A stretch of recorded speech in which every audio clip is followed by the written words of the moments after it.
So we had price tap into this one. That was previous demand according to what I said here. Is it okay? This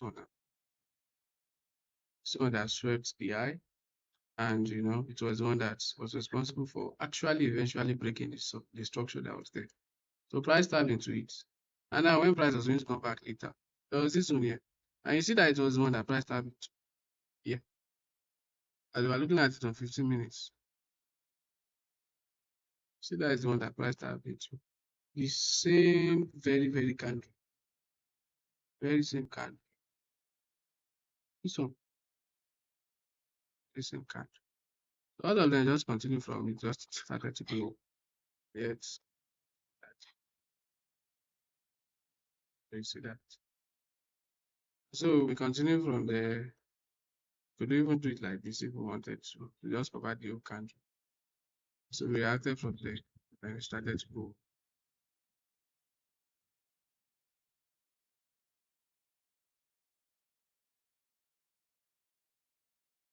We started to go up, and then we came and almost swept this high. That doesn't mean that we still do not have our demand. Price still came into the same zone again, tapped into the demand that was there, and now went up and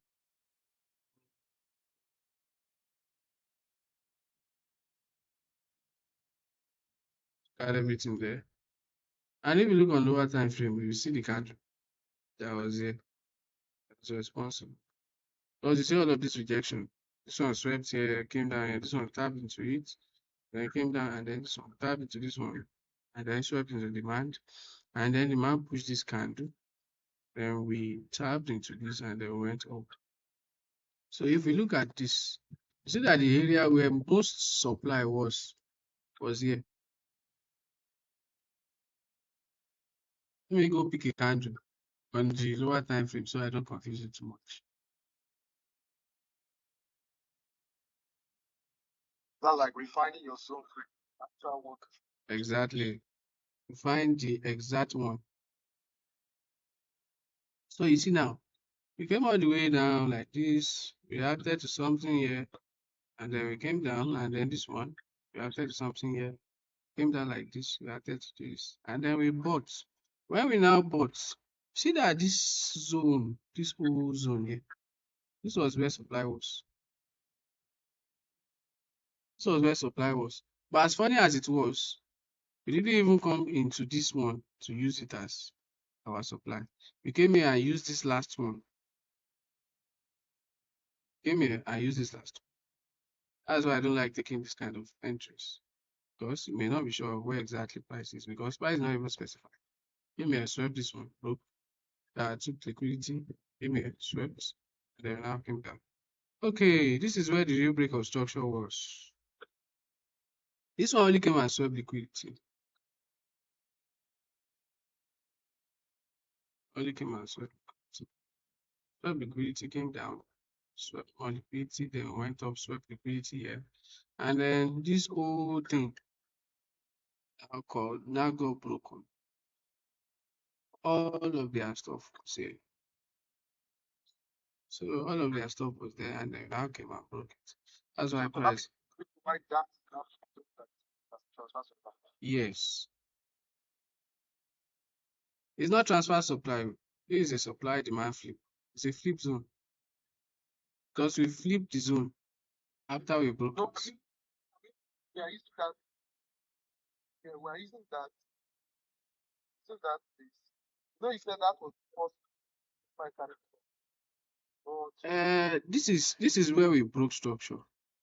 You get. This one did not break structure. It just swept liquidity and came and took extra liquidity. This is the one that did it. This one just swept liquidity. So this one came, swept extra liquidity, and then went back, swept more liquidity, and then all of this that have been happening here just came and broke it. I hope you are not confused.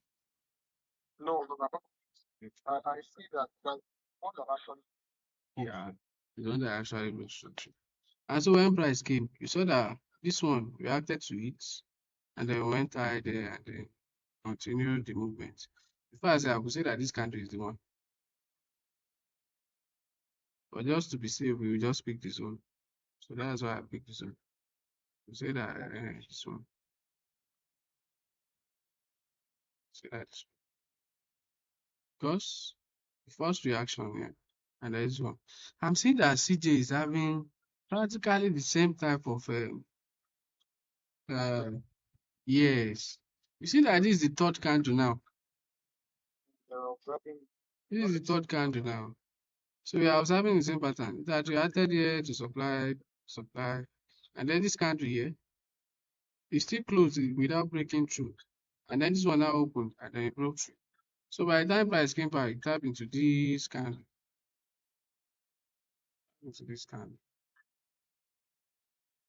tap into this candle. So continue from.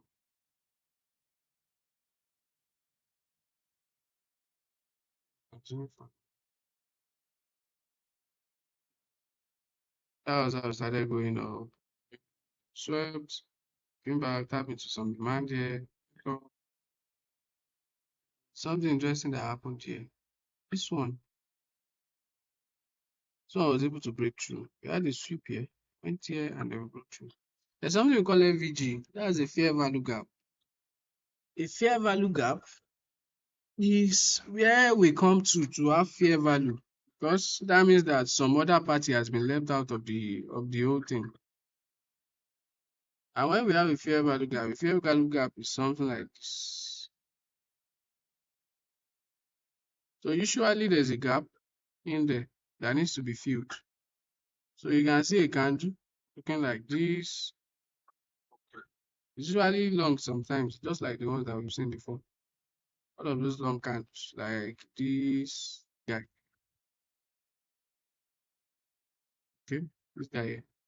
This one has an FVG, a fair value gap. Once we have a candle that is not mitigated completely in front, we have all of this happen. We have this gap begin from here, have the gap begin from here, and then this candle fails to mitigate itself. It's even much worse this time. One day, price might still come there and tap it. But it's not every time that price comes there immediately.